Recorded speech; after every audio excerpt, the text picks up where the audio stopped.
Hey everyone, who's ready for some mixed media goodness? So nice and simple, just getting out the watercolours that we got in the kit, but you can use paint or even spray mist if you didn't get these watercolours or don't have your own. And I'm just using a water brush and I'm sort of just brushing down on the pencil and then squirting the water out after a bit. This gives it a nice concentrated colour, and then I'm dropping it onto the page in little sections of dots, and I'm going to use some plastic like packaging technique and just smush it out.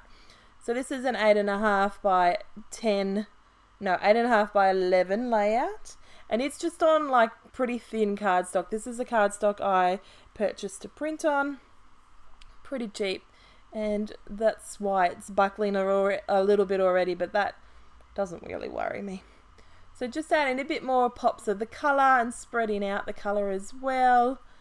Sort of don't want it to look like it's so formed. Don't want it to look like I have used the packaging technique, which makes it look more random and more watercolory.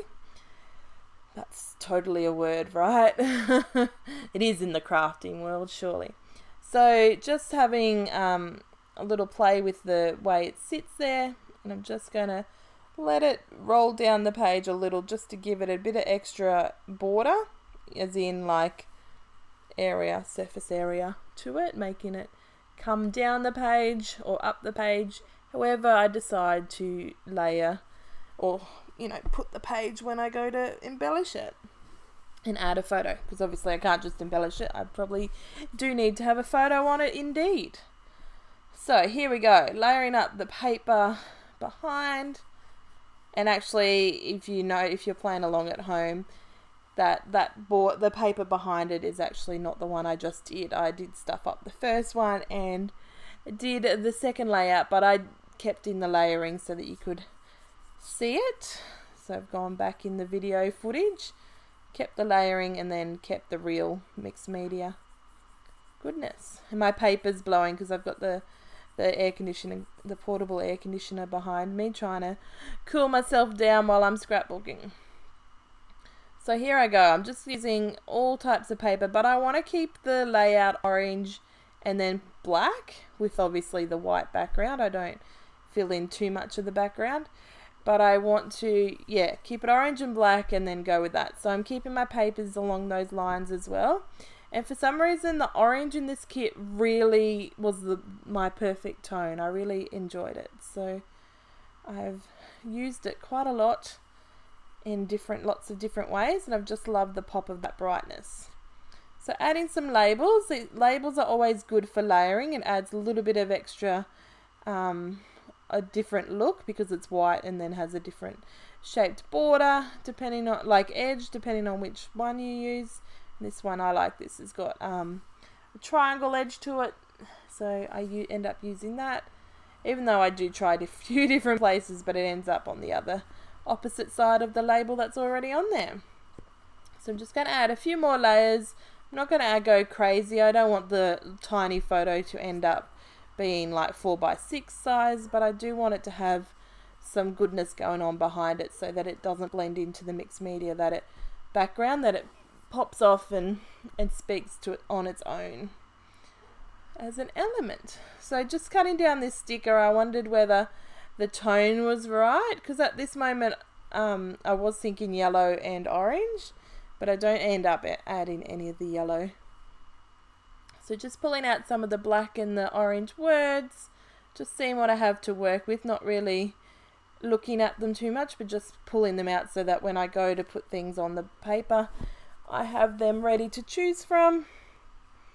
And now I'm just going through the 6.5 by 6.5 papers, because it's nice to use these papers when you're layering behind something small, because the print is small, so you can see those dots are fairly small rather than big ones that are on the 12 by 12. And sometimes that's the kind of look that's really nice, rather than having one big black spot in two areas of the mat, the photo layer. Does that make sense? That's hard to kind of explain without visual aids proper. So you can see I don't border everything all the way around all the same way every single time. And here I'm going to rip the bottom. I just find that it's if it's all conformed, like all the same, and it all conforms to the one way in terms of, you know, a full border mat, that to me it doesn't look the way that I like. I've looked at other people's layouts and lots of people do it, and I like it because that goes in with the rest of their style of the whole layout, the whole design. But when you look at the rest of my design in the background, it's more of that grunge, messy, you know, crazy random look. So if I did it all really neat and all precise, exactly the same all the way around the photo, I think it would look too perfect on a imperfect background, if that makes sense. So that's why I often do it that way, and that's just my style with layering. So here you can see I'm adding that label, and then that's going to round off the photo layers, and that's going to be it. So sticking it to the page, here's the real mixed media page. I just let it dry for a little bit, and now I'm going to use some StazOn ink and one of the roller phrase stamps that we got in the kit last year. So I'm just trying to work out which way I want to have the background. I don't obviously want to stamp words and then have the upside down because I forgot which way I was going. So I'm just going to stamp them in a couple of different spots, just half random but half thinking about the position of the photo.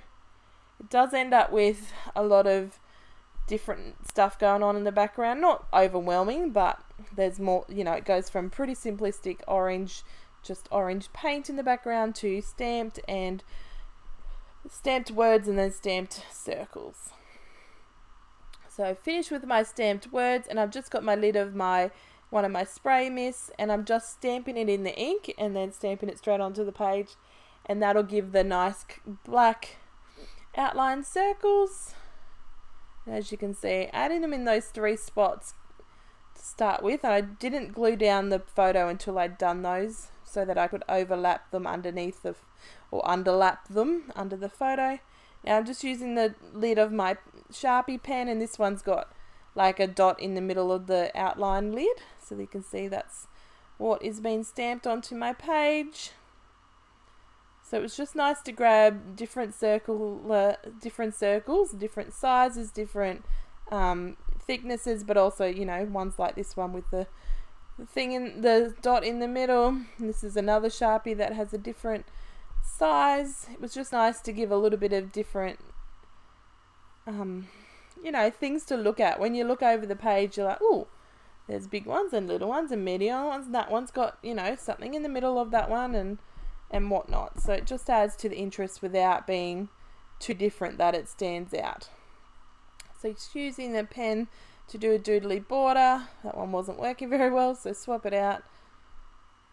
And that is just while I'm having to think about what else I need to add to it.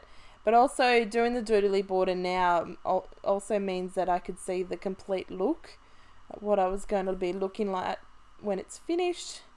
So then that obviously, you know, it sort of grounds what's going on in the page while I'm still working on it. So just sort of added some squiggly lines on the border, a couple of spots, just for a little pop of interest if you're looking at the border. So I'm going to add this "You Are Amazing" because he is. Look at him, so cute. And then I'm just going to have a play with some journaling and some tiny words. I think I do add a bit more stamping, maybe. Let's wait and see about that one, hey? So adding in that word, and then I'm going to go back and add some journaling, but also then remember when I pulled out all those word phrases that were orange or black. Going to go through them and work out which ones I want on the layout. It was so funny, actually.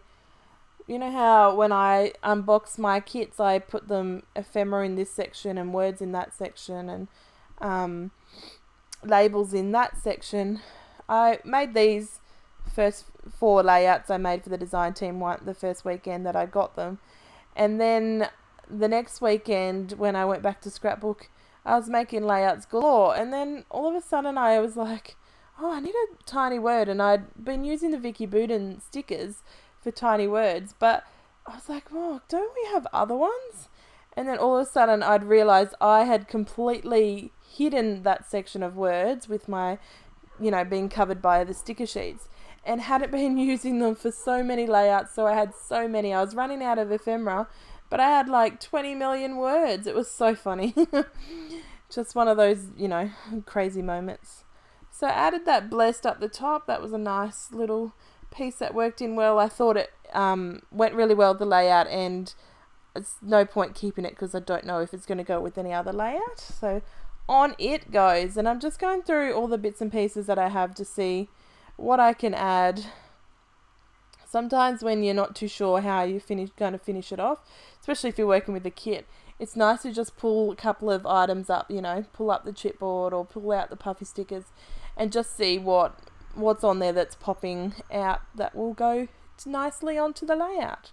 So one of these little border strips with the chevrons, that's going to go up the top there for a pop of orange on the photo.